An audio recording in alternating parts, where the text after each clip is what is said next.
नहीं है, जो लोग चंदा बोलते हैं वो गलत बोलते हैं, उसको हम क्या बोलते हैं, डोनेशन यानी कि दान कहते हैं। दूसरी बात ये कि दान की राशि कभी भी निश्चित नहीं होती है, वो अनिश्चित होती है, वो अपने मन के ऊपर। नमस्कार, गुड मॉर्निंग एवरीवन। तो आज का जो सेशन है उसमें नॉन प्रॉफिट ऑर्गेनाइजेशन से रिलेटेड, जब आप नॉन प्रॉफिट में अपने फाइनल अकाउंट को बनाने का प्रयास करेंगे, जिसमें मैंने पिछले वीडियो में बताया था कि नॉन प्रॉफिट ऑर्गेनाइजेशन का अंतिम खाता मतलब फाइनल अकाउंट जब आप बनाओगे तो 3 प्रकार के खाते आपको बनाने होंगे, जिसमें एक पहला है प्राप्ति भुगतान खाता, दूसरा है आय व्यय खाता और तीसरा है आर्थिक चिट्ठा। इंग्लिश में अगर कहें तो रिसीट, पेमेंट, इनकम एक्सपेंडिचर और बैलेंस शीट बनाने होते हैं। तो इसको बनाने से पहले जो इसमें कुछ ऐसे शब्द जो आपके लिए बिल्कुल नए होंगे, जो क्लास 12 के स्टूडेंट हैं या जो अभी अभी चैप्टर को बनाने का प्रयास करेंगे, तो उनके लिए ये वीडियो खास करके उन्हें बहुत काम आने वाला है, क्योंकि आज मैं वो चीजें बताने वाला हूं जो इन सभी चीज को बनाने में जो नए टिपिकल वर्ड होंगे उन्हें आपको जानना होगा। अगर आप इन चीजों को नहीं जानते, नहीं समझते, तो आपका क्वेश्चन कभी भी सही नहीं बन पाएगा। आपको हमेशा अपने टीचर की आवश्यकता पड़ेगी और बार बार आपको उसे समझना होगा। तो लेट्स मूव। वो कौन कौन से वर्ड हैं हम स्टार्ट करते हैं, जिसमें तो सबसे पहले हम लोग जब ये जानेंगे कि नॉन प्रॉफिट ऑर्गेनाइजेशन, मैंने एक वीडियो बनाया था कि नॉन प्रॉफिट ऑर्गेनाइजेशन का जो सोर्स ऑफ इनकम है वो कहां कहां से है, जिसमें सबसे पहली बात आई थी कि चंदे की राशि, जिसको हिंदी इंग्लिश में हम लोग सब्सक्रिप्शन कहते हैं। तो subscription, donation, types of donation, है ना, लीगेजी जिसको वसीयत कहते हैं, ठीक है। तो ये सारे वर्ड जो हैं वो इस वीडियो में हम लोग जानेंगे। तो पहला जो टर्म आपका है दोस्तों, ध्यान दीजिएगा, पहला जो वर्ड है वो है चंदा। ये चंदा को हम लोग अंशदान या सदस्यता शुल्क भी कहते हैं। ध्यान दीजिएगा मेरी बात को, चंदे को हिंदी में 3 नामों से जाना जाता है। पहला तो चंदा, दूसरा अंशदान और तीसरा सदस्यता शुल्क। इंग्लिश में इन तीनों को एक ही नाम से जानते हैं, जिसको हम लोग सब्सक्रिप्शन कहा जाता है। पीछे आप देख रहे होंगे लिखा हुआ है सदस्यता शुल्क यानी कि सब्सक्रिप्शन।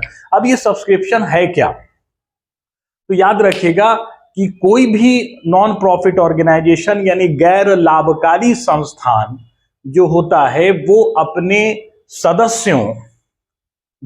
सदस्यों से जो राशि उसे सालाना यानी वार्षिक रूप से प्राप्त होती है।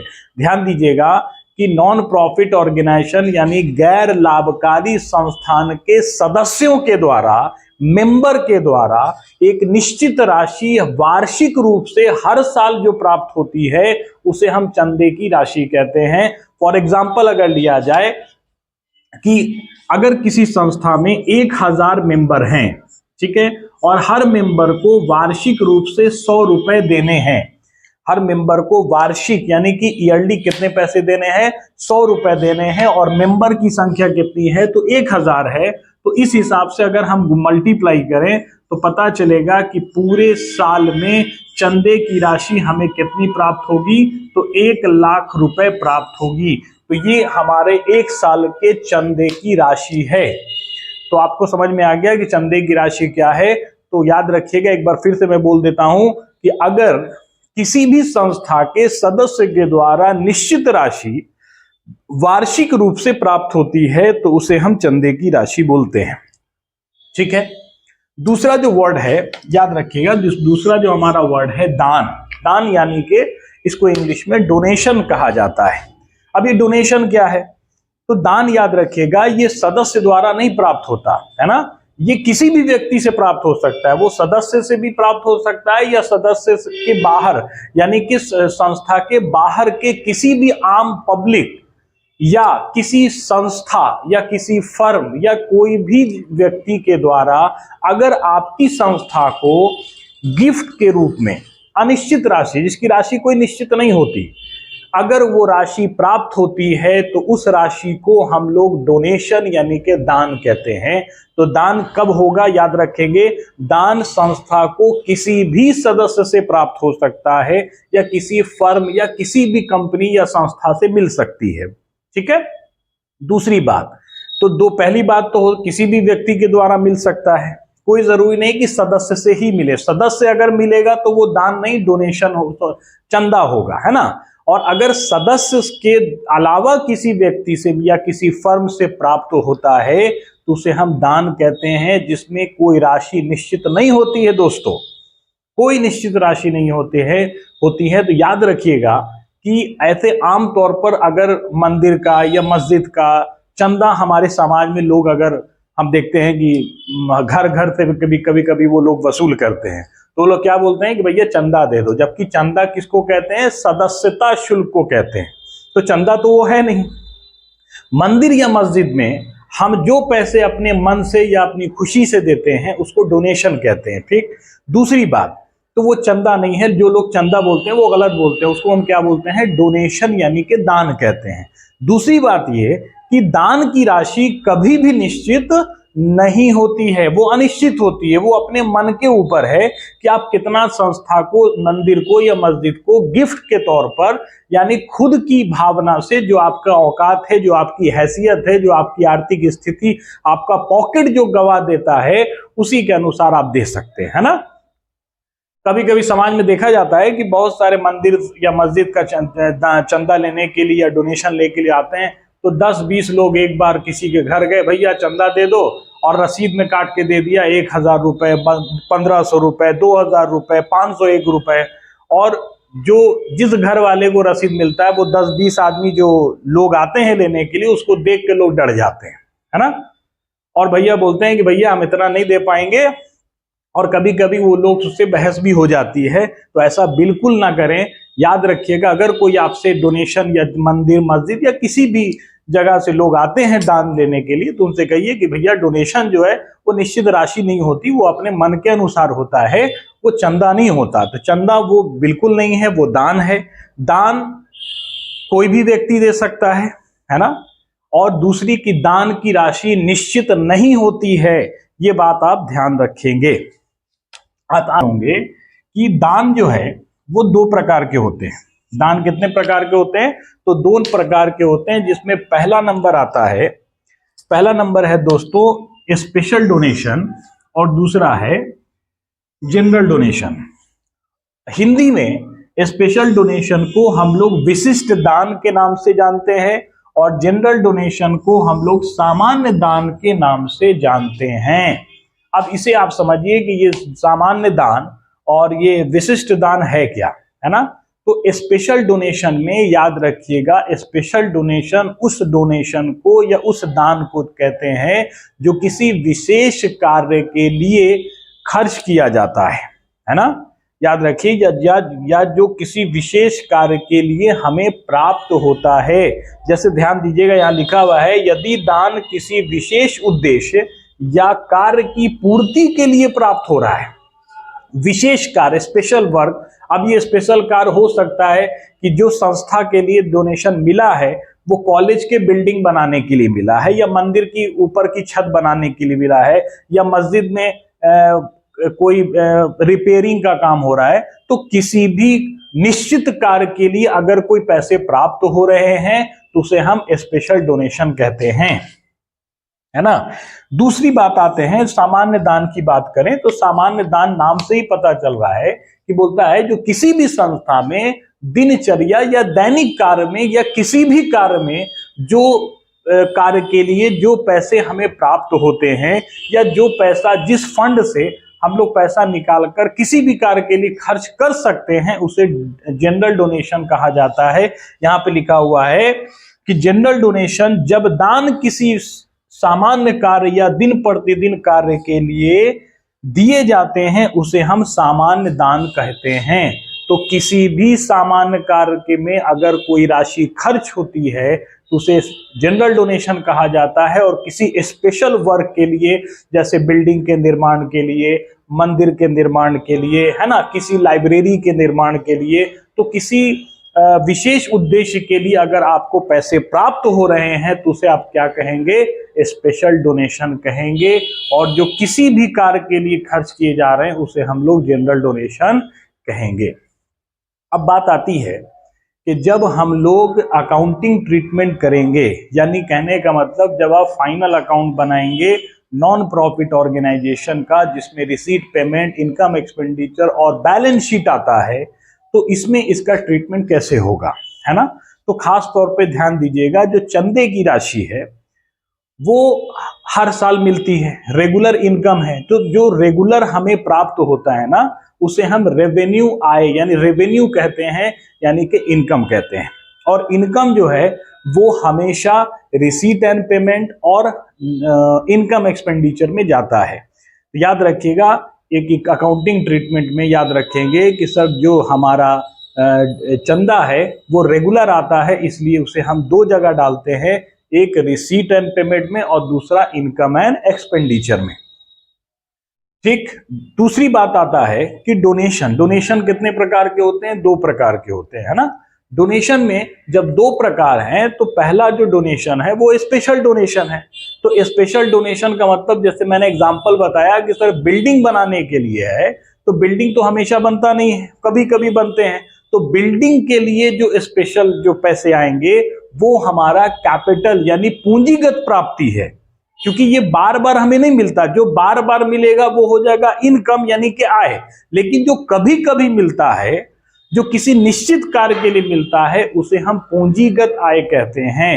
तो याद रखिएगा, अगर तो किसी भी हाल में स्पेशल डोनेशन हमेशा और हमेशा बैलेंस शीट में हम लोग डालते हैं, और बैलेंस शीट के कहां? तो लायबिलिटी यानी कि दायित्व भाग में डालते हैं। तो डोनेशन दो प्रकार के होते हैं, जिसमें पहला स्पेशल डोनेशन और दूसरा जनरल डोनेशन। इसका अकाउंटिंग ट्रीटमेंट हम लोग किस तरह कहते हैं? तो ध्यान दीजिएगा कि अगर डोनेशन की राशि है ना, डोनेशन की राशि अगर कम राशि है, अकॉर्डिंग टू क्वेश्चन आप देखेंगे कि अगर वो राशि कम है ना, तो उसका अकाउंटिंग ट्रीटमेंट याद रखेंगे वो हमेशा इनकम और एक्सपेंडिचर में जाएगा। ठीक है।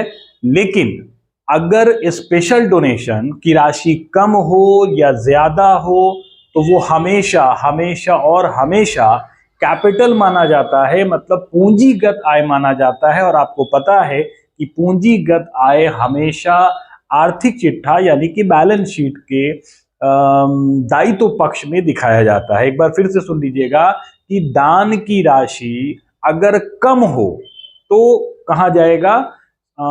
इनकम एंड एक्सपेंडिचर में जाएगा। ठीक है। लेकिन अगर स्पेशल डोनेशन यानी कि विशिष्ट दान अगर कम हो या ज्यादा हो, कम हो या ज्यादा हो, तो उसे हर हाल में आपको बैलेंस शीट के लायबिलिटी साइड में ही डालना है। दूसरी बात, कभी कभी सामान्य दान की राशि कम के जगह अधिक होती है ना। वो राशि कब ऐसा लगता है कि पिछले 5 साल या 10 साल में कंपनी को इतना सारा चंदा कभी नहीं मिला, तो वो अधिक राशि जब चंदे की प्राप्त हो जाती है, तो वो स्पेशल केस में कंपनी क्या करती है, यानी संस्था क्या करती है कि संस्था उस अधिक राशि को सिर्फ उस साल के लिए, सिर्फ उसी वर्ष के लिए कंपनी उसे पूंजीगत प्राप्ति मान लेती है और उसे भी बैलेंस शीट के लायबिलिटी साइड में स्थान दे देती है ना।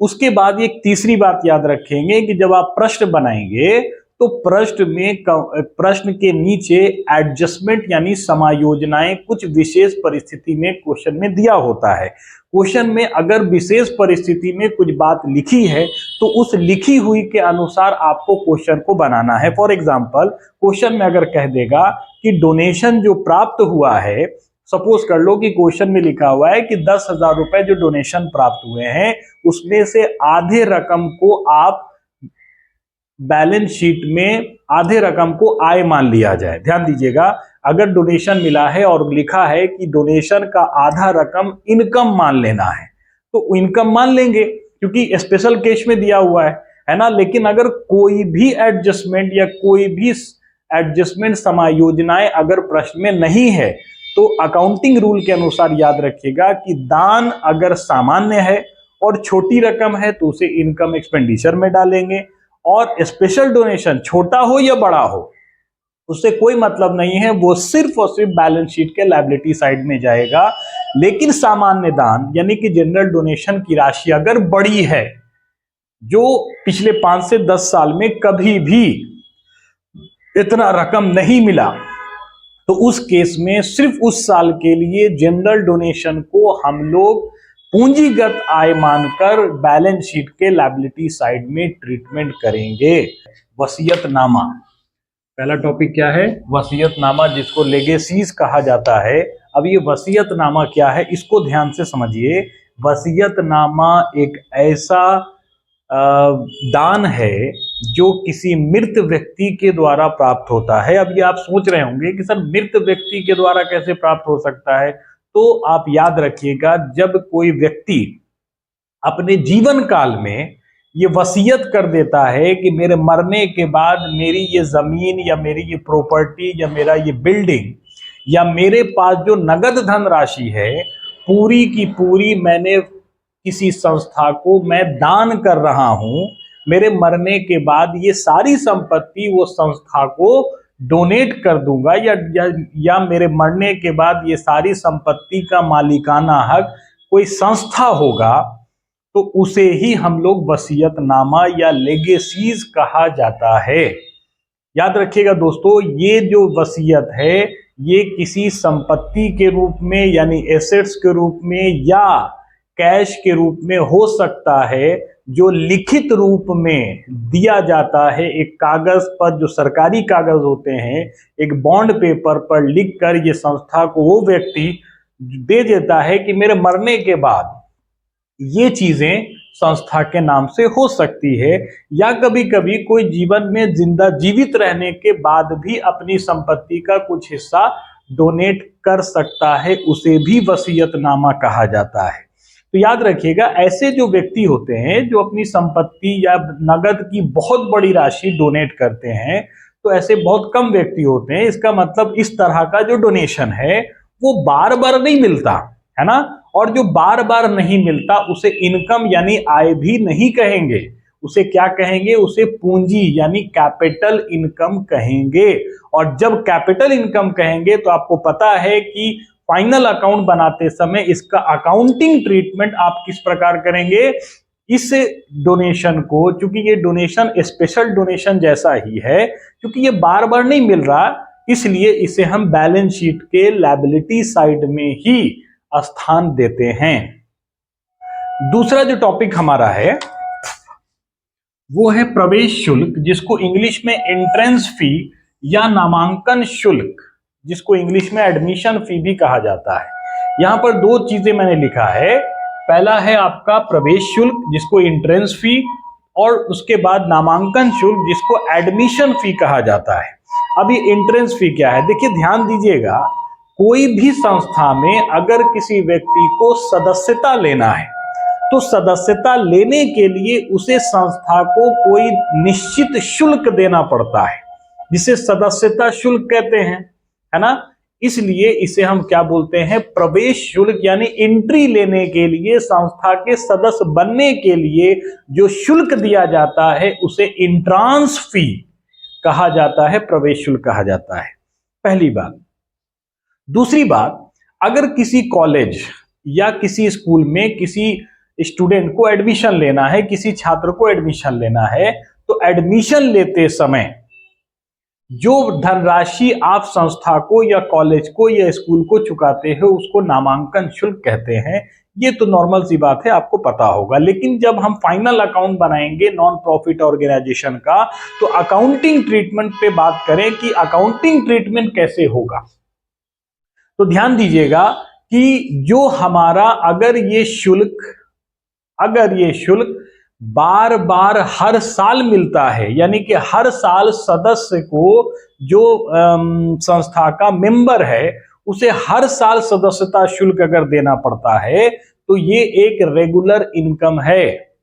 अगर ये सदस्यता शुल्क हर साल बार बार देना पड़ता है, ध्यान दीजिएगा मेरी बात पे, बार बार अगर देना पड़ रहा है तो इसका मतलब रेगुलर इनकम है, तो इसे हम इनकम एक्सपेंडिचर में डालेंगे, यानी इनकम एक्सपेंडिचर के इनकम में डालेंगे।